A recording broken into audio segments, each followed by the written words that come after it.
please welcome the Managing Director of the Coalition for Jewish Values, Rabbi Yaakov Menken.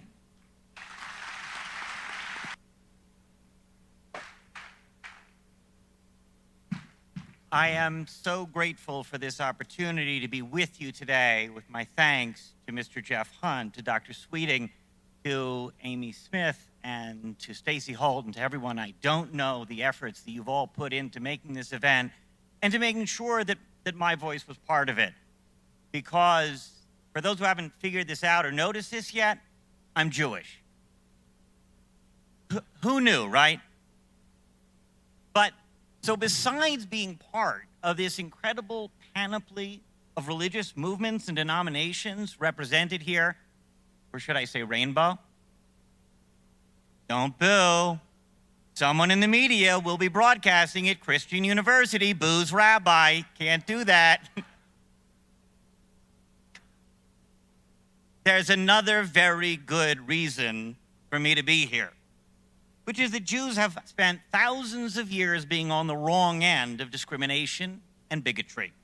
Think of Pharaoh in the book of Exodus, as Mr. Hunt mentioned, the book of Esther, where Haman decides to exterminate the Jews. And for those who don't believe those stories reflect history, let's talk about expulsions, pogroms, massacres, and the Holocaust. Yes, we are very sensitive to discrimination because we are very familiar with being hated for who we are. CNN tells us that this case is about a license. They are right, but not in the way that they think. Jack Phillips says that he can only celebrate unions that accord with his beliefs. That is a positive statement, not a negative one. That is not discrimination, but discernment. Refuse to prepare me a wedding cake because I'm a Jew, and that's bigotry. But if you can only celebrate a Southern Baptist marriage, I understand and respect your religion, and I would never imagine that I could somehow coerce you to violate your precepts. And that's called tolerance.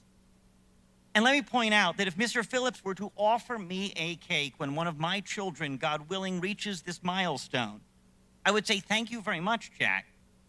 But since you're not running a kosher bakery, I can't eat your cake.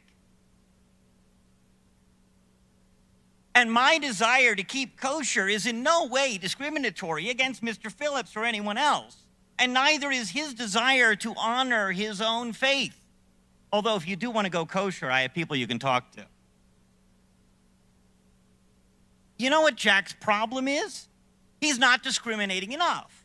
If he really did only bake cakes for evangelicals celebrating their union, you couldn't call it discrimination. He wouldn't bake for Jews, he wouldn't bake for Catholics. And no one at the ACLU would be able to jump up and try to call it something that it's not. But no, Jack had to simply follow what it says in the Bible. This is not in Leviticus, by the way. This is about the book of Genesis. It's very simple.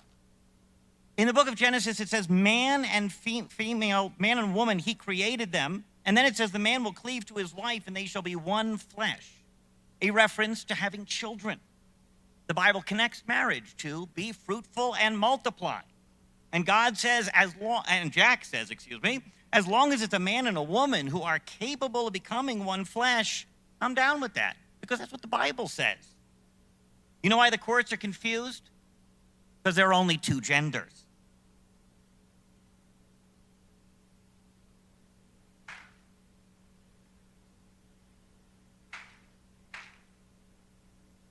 Because there are only two genders, the courts can pretend to be confused between favoring what the Bible calls matrimony and discriminating against what the Bible calls abomination.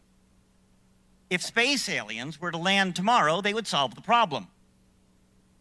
Now, some of you probably think I'm nuts, but let me explain. Let's imagine E.T. comes to Earth tomorrow, and someone falls in love with E.T. and decides to get married to E.T. Trust me, in 2 years, the Supreme Court would decide that under the U.S. Constitution, E.T. and Sally or Bill can get married. But because aliens are not human beings, then despite what you've seen on Star Trek, it would be impossible for aliens and humans to have children together.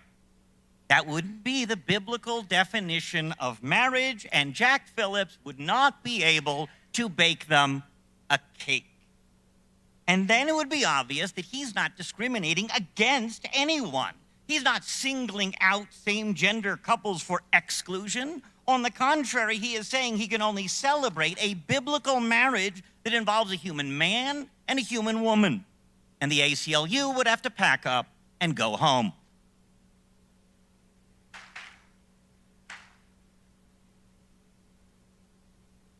Are your lawyers taking notes, Jack?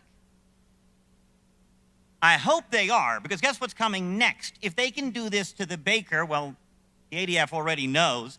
They're doing this to Arlene's Flowers in the state of Washington. They might even do that to the minister. Oh, wait a minute. They already did that in the fine state of Idaho. And now that the Hitching Post Wedding Chapel has reincorporated, thanks to the ADF, as providing only Christian religious services, don't I feel excluded? The ACLU says they can't even sell flowers. The courts are saying that religion is limited to how we talk and where we worship, and there is no protection regarding how we act and what behaviors we support. Now, some of you may feel differently, but if free exercise of religion means running off at the mouth, hey, Doc, the Supreme Court says I am exercising. Need I tell you? Need I tell you that this is dangerous to no one more than Jews? Because our religion is all about action. The way we tie our shoes in the morning is a religious act. The fact that we dress and look differently is exercise of our religion. And we have libraries of books on how to do business in accordance with our faith. And our legal codes tell us that we are to give up our lives rather than buckle to government pressure to change the color of our shoelaces.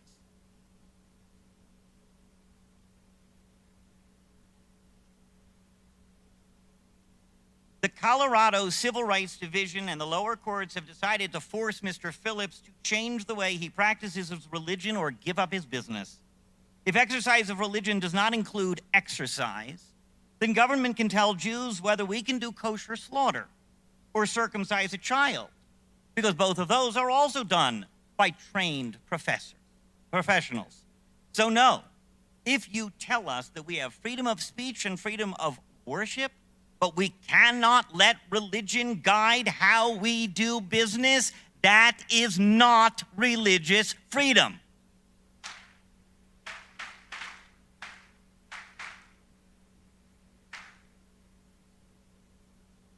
And we Jews have seen this before. We have long, bitter, deadly experience with governments trying to force us to follow earlier versions of political correctness. What is new and profoundly disturbing is the misuse of the language of civil rights to trample civil rights. Just a few weeks ago, members of Abolish Human Abortion were ejected from a coffee shop operated by a gay man. They were denied service with prejudice and with profanity. They did nothing inside the shop except ask for coffee. The owner deduced that if they opposed abortion on demand, they were probably in favor of biblical morality in other areas as well. So let there be no doubt about what's really going on. The owner claimed that they were, quote, trying to stir up hate, though their literature talked about human rights and targeted no one. The owner projected his own bigotry onto them to justify denying them their civil rights.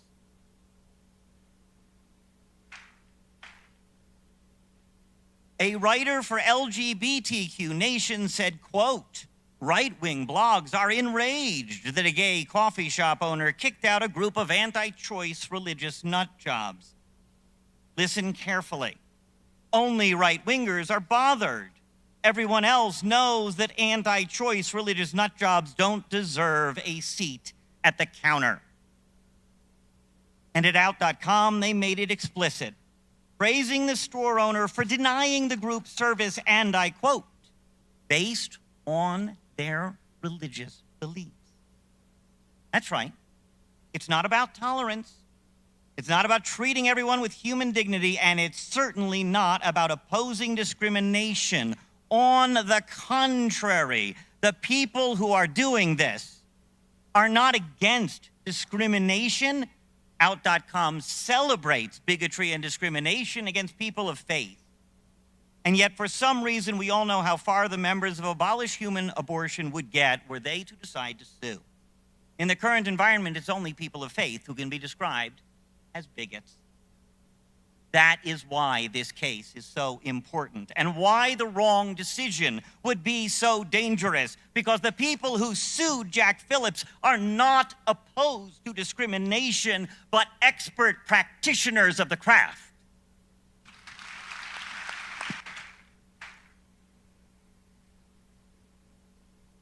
And if they can do this to Christians, you can be darn well sure they're gonna do it to Jews.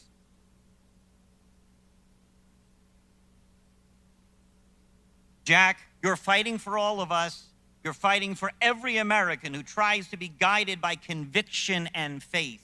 And that is why it is so important that you win. And we wish you Godspeed and good luck.